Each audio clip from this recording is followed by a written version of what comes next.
आज Doubtnut app download करें। Doubtnut पर अपने सभी गणित, रसायन विज्ञान, भौतिक विज्ञान और जीव विज्ञान के डाउट्स का करो सफाया। बस प्रश्न की फोटो खींचो, एक ही प्रश्न को क्रॉप करो और तुरंत वीडियो सोल्यूशन पाओ। अभी डाउनलोड करें। नमस्कार दोस्तों, हमारा प्रश्न है कि दोस्तों यहाँ पर प्रश्न पूछा गया कि नीला थोथा क्या है, इस पर ऊष्मा का क्या प्रभाव पड़ता है, ये हमें यहाँ पर बताना है। ठीक है, तो दोस्तों प्रश्न में हमें किसके बारे में पूछा गया है, यहाँ पर दोस्तों में प्रश्न में नीला थोथा के बारे में प्रश्न में पूछा गया है। अब दोस्तों हम देखते हैं कि नीला थोथा क्या है और इस पर ऊष्मा का क्या प्रभाव पड़ता है। तो दोस्तों ये जो हमारा नीला थोथा है, इसे दोस्तों हम कॉपर सल्फेट के तौर पे जानते हैं। ठीक है, तो दोस्तों ये जो हमारा कॉपर सल्फेट का जो व्यापारिक नाम है वो क्या होता है, नीला थोथा होता है। तो हम कह सकते हैं कि कॉपर सल्फेट का व्यापारिक नाम क्या होता है, नीला थोथा होता है। ठीक है, साथ ही दोस्तों इसमें हमारे क्या होता है, इसमें हमारे 5 अणु क्रिस्टल जल के उपस्थित होते हैं। ठीक है, तो हम कह सकते हैं कि इसमें क्या होते हैं, हमारे 5 अणु जल के क्रिस्टल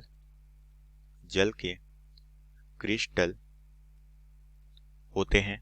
ठीक है, अब दोस्तों यहाँ पर हम इसका फॉर्मूला देख लेते हैं कि इसका फॉर्मूला क्या होता है। तो दोस्तों ये जो हमारा नीला थोथा है, इसका फॉर्मूला होता है दोस्तों हमारा CuSO4 कॉपर सल्फेट, साथ में यहाँ पर होते हैं हमारे 5 मॉलिक्यूल ऑफ जल जो कि होता है हमारा H2।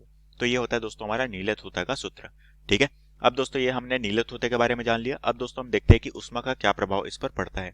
ठीक है, तो हम यहाँ पर ऊष्मा का प्रभाव देखते हैं। ठीक है, तो दोस्तों हम जानते हैं कि ये जो नीला थोथा है, यह दोस्तों अलग अलग ताप पर क्या होता है, अलग अलग अभिक्रिया देता है। ठीक है, तो दोस्तों हम एक एक करके यहाँ पर अभिक्रिया देखते हैं। सबसे पहले दोस्तों हम देखते हैं कि जब हम इसे 100 डिग्री सेल्सियस पर गर्म करते हैं। ठीक है, तो दोस्तों जब हम नीले थोथे को 100 डिग्री सेल्सियस पर गर्म करते हैं तो इस कंडीशन में क्या होता है, CuSO4 5 मॉलिक्यूल ऑफ H2O। जब दोस्तों इसे हम यहाँ पर ऊष्मा दे रहे हैं कितना, 100 डिग्री सेल्सियस का, तो हम 100 डिग्री सेल्सियस पर जब इसे गर्म कर रहे हैं तो इस कंडीशन में क्या होता है, CuSO4 H2O हमें प्राप्त होता है। साथ में दोस्तों यहाँ पर 4 मॉलिक्यूल जो हमारे जल के हैं वो क्या हो जाते हैं, यहाँ से बाहर निकल जाते हैं।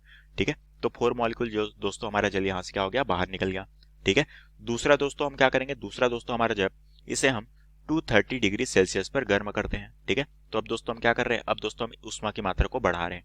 अब हमने 230 डिग्री सेल्सियस पर गर्म करते हैं, तब क्या होगा, यहाँ पर दोस्तों ये जो हमारा नीला थोथा है, ठीक है, जिसमें हमारे 5 मॉलिक्यूल जल उपस्थित होते हैं, जब इसे हम 230 डिग्री सेल्सियस पर गर्म करेंगे तो दोस्तों यहाँ पर हमारा क्या होगा, यहाँ पर हमारा कॉपर सल्फेट प्राप्त होगा CuSO4, और साथ में दोस्तों यहाँ पर हमारे क्या होगा, यहाँ पर दोस्तों हमारा जो है ये जो हमारे 5 मॉलिक्यूल अब जल के अणु है वो क्या हो जाते हैं, बाहर निकल जाते हैं। ठीक है, तो इसीलिए दोस्तों इस प्रोसेस में हम क्या करते हैं, इस प्रोसेस में जो हमने यहाँ पर 100 डिग्री सेल्सियस पर पहले गर्म किया है, तब हमें यहाँ पर क्या प्राप्त हुआ है, CuSO4 H2O प्राप्त हुआ है। तो दोस्तों इसी का हम यहाँ पर उपयोग कर लेते हैं। ठीक है, तो दोस्तों यहाँ पर हम इसका उपयोग करेंगे तो ये हमारा क्या हो जाएगा, ये जो हमारा 5 मॉलिक्यूल है हमने यहाँ पर इसी को उपयोग किया, क्योंकि हमने सबसे पहले क्या किया, 100 डिग्री सेल्सियस पर गर्म किया, तो इस कंडीशन में ये प्राप्त हुआ।